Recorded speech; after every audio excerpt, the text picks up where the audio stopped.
अस्सलाम वालेकुम जी। Pioneer cement का फंडामेंटल और रिज़ल्ट एनालिसिस करते हैं। सबसे पहले तो मैं आपको बताऊं कि इनकी डेट टू इक्विटी रेशो 2.74 है, जो कि एक नेगेटिव मेरे ख्याल में बनती है। हालांकि बड़े सेक्टर में होता है, मतलब एक से ज़्यादा होती है, कुछ होते हैं जहां पे दो तक भी जाती है, लेकिन ये तीन के करीब जा रही है, जो कि काफ़ी नेगेटिव मेरे मुताबिक है। करंट रेशो इसकी वो भी लेस देन 1 है। क्विक रेशो तो ऑटोमेटिकली फिर लेस देन 1 है। बाकी जो पेएबल्स, इनके नंबर ऑफ़ डेज़ पेएबल हैं, ट्रेड क्रेडिटर्स को जो एवरेज डेज़ निकालते हैं पे करने में, वो है जी ऑलमोस्ट 300 डेज़, 291 डेज़। और अगर हम बात करें कि नंबर ऑफ़ डेज़ भी काफ़ी ज़्यादा है, करंट रेशो भी कोई बहुत अच्छी नहीं है, और डेट टू इक्विटी रेशो भी मेरे ख्याल में कोई अच्छी नहीं है इन्वेस्टमेंट के पॉइंट ऑफ व्यू से अगर बात करें।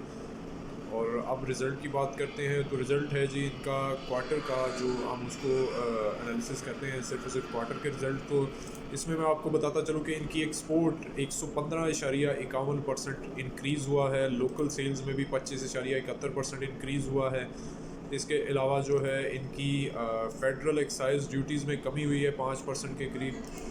और इसके अलावा जो बाकी भी हम एनालिसिस करते हैं चीज़ों का, तो कमीशन और डिस्काउंट्स रेट्स में कमी हुई है 0.04 और 0.59% के हिसाब से। रेवेन्यू फ्रॉम कॉन्ट्रैक्ट कस्टमर्स जो है वो उसमें भी इजाफा हुआ है इनका 5.86%।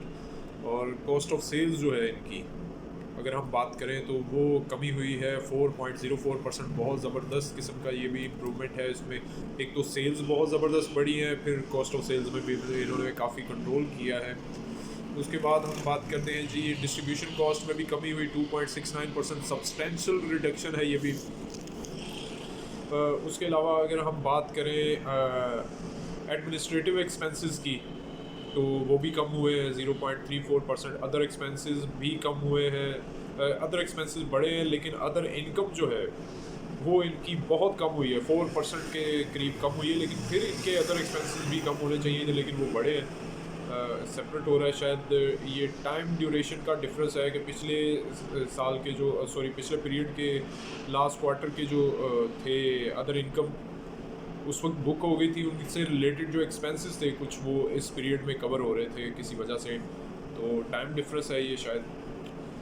ऑपरेटिंग प्रॉफिट इनका 8.71% इंक्रीज़ हुआ है, और फाइनेंस कॉस्ट इनकी डबल हो गई है। तो इट मीन्स कि इस बार के फंडामेंटल्स मज़ीद बुरे आएंगे। इनकी जो डेट टू इक्विटी रेशो है वो मज़ीद 3 से भी ज़्यादा चली गई होगी, क्योंकि हाफ़ हो गया है इनका।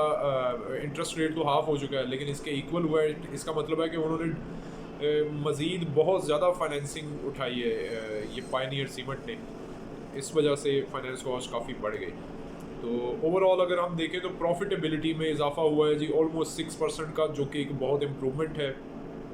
और प्रॉफिट था लास्ट क्वार्टर का जस्ट 73,100,000, और अभी जो है 646 मिलियन का बनता है। मतलब पहले 7 मिलियन के अराउंड बनता था, अब 646 मिलियन का बनता है प्रॉफिट। तो खासा इम्प्रूवमेंट है जी। अर्निंग पर शेयर इनकी बहुत इम्प्रूव हुई, और 2.52 रुपीज़ पर शेयर इंक्रीज़ हुआ है, जबकि लास्ट ईयर सेम क्वार्टर में 0.32 अर्निंग पर शेयर थी, जो कि ऑलमोस्ट 800% इंक्रीज़ हुआ है।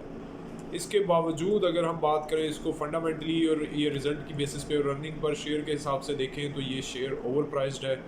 और इसकी प्राइस अभी सिर्फ़ और सिर्फ वो इंडस्ट्री और कंस्ट्रक्शन पैकेज और बाकी इंडस्ट्री की परफॉर्मेंस और फ्यूचर की डिमांड एक्सपेक्टेशंस के साथ लिंक की हुई है। और उसके साथ जस्ट लिंक की हुई है फ्यूचर की डिमांड्स और एक्सपेक्टेशंस के साथ। अदरवाइज़ जो करंट इसका सिनेरियो है, मेरे ख्याल में ये शेयर ओवर प्राइस्ड है, और इसकी मैक्सिमम प्राइस बनती थी 110 रुपीज़ के अराउंड या 105 रुपीज़ के अराउंड। तो अब ये फ्यूचर की एक्सपेक्टेशंस और ग्रोथ